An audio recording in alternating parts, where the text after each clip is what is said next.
Hindi lang magaling sa sports, kundi pati na rin sa paggawa ng mga vlogs. Mula sa kanilang training tips, behind the scenes moments, hanggang sa personal na buhay. Masusubaybayan natin yan dito sa Sports Vlog. Panoorin po natin ito.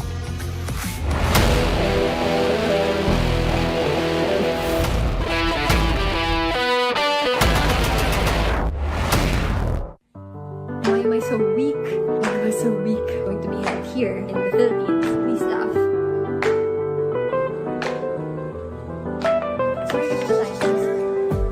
Hi guys! Welcome back to my channel. If you're new here, hi, I'm Agatha Wong and I'm a Philippine national athlete. For today's video, we're going to be doing a Q&A. A few days ago, I posted on IG stories and I asked you guys to send in your questions. I have here right now my iPad. So as you can see, I received a lot. I'm not gonna lie. I don't know how we're gonna do this. Obviously, I won't be able to answer everything. I will try to be as fair as I can. So I won't try to be picky. Okay, so for the first question, it's my age. So I'm 23 years old. I turn 24 next year. Diet and workout routine, please. To be honest, I just try to work out every day. I entered some phases in my life where I was just working out most of the day. I'm not licensed to tell you guys anything, but that's bad for you. Based on my experience, that's really bad. Huwag niyo akong tularan. Sa diet ko, I'm not gonna lie, my diet may be restrictive for some people. And I'm not saying this is how you should eat, but then again, it's just a question. They're just asking me my diet. Okay, I rarely drink anything flavored. So if it's a juice or a shake, energy drinks, milk tea, what else? The only thing I drink is water and coconut water. I'm very acne prone. Yung skin ko, it's very sensitive. So whenever I drink something with sugar, I break out. As in the next day. Sometimes nga within a day, lumalabas na yung pimples ko. I'm not really a fast food junkie and I'm also not a junk food junkie. If you're not a national athlete, what would you be doing and what are your dreams? If I wasn't doing sports, I think I would be studying and just like expanding my knowledge. I like a challenge. What motivates you to exercise? Wala, discipline lang. I know that you guys have seen my posts and it looks like I like exercising, but most of the time, it's not the case. I end up being lazy, I end up complaining, I end up like really swearing under my breath while I'm exercising. As an athlete, I know that I have to love working out, I have to love sweating, I have to love dying.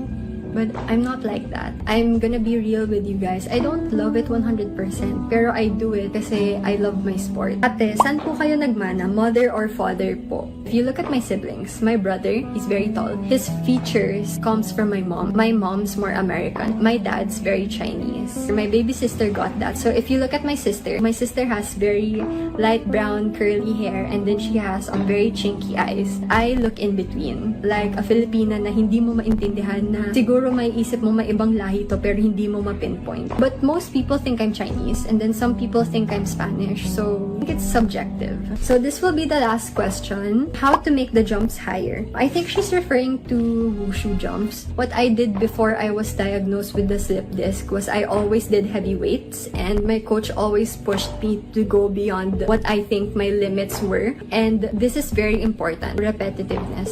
Repetitiveness is so important in trying to accomplish a certain skill. I even remember the time I had this one coach. I think my class was like at 11:20. Tas I think it was 10:30. So patapos na kami nun. Tas nagalit yung coach ko sa akin because I couldn't do this jump. He said, "You do this jump 50 times." And I was like, "What?" And I was surprised kasi I have no problem with that naman. Pero kasi I had a knee injury and he knew that. I guess yung moral lang ng story dito is if you know na hindi mo siya kaya and alam mo na hindi kaya ng katawan mo, you should be very vocal about it. To make jumps higher, repetitiveness, of course, within your own body's limits, heavy weights, and just train a lot. Forgive my look right now. I wanted to answer some more questions because I think that these kinds of questions are just something that I've always wanted to answer because a lot of people ask these. It's just really fun and why not, right? So, sorry if the lighting's really crazy right now. How do you deal with bashers? Come to think of it, meron ba? To my knowledge, I don't really notice the bashers. Like, to be honest, hindi ko siya napapansin. The majority of the people that comment on my posts or that follow me are really the people who support me as an athlete and like just as, you know, just as Agatha. Who's your sports BFF? The one who asked this was Jamie Lim, SEA Games gold medalist in karate. Pretty funny story. We actually met in 2019. In the closing ceremony of the SEA Games, we met in a bathroom and I was looking for a stall in the bathroom and she just happened to help me find the stall.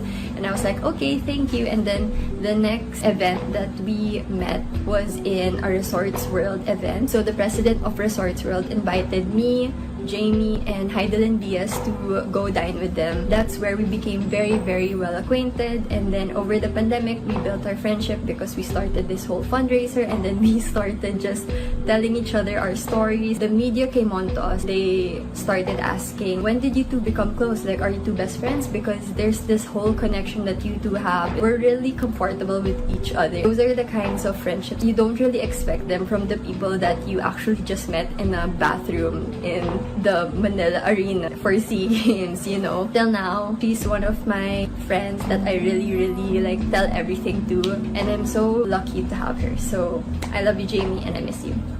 Okay, next. Was there a time that made you feel you wanted to stop practicing wushu? Yeah, there were lots of times. I think it was in college because college was the time we get to socialize and stuff like that. Most of my time in college, I just really wish I had more time in the day to rest, but I didn't really have that. What's the hardest thing you had to sacrifice for your wushu career? Honestly, it was my time and I guess my freedom. I had to sacrifice most of my time for my friends. Every time they would ask me, hey Agatha, do you wanna go out or something like that, I always had to say I can't. Training.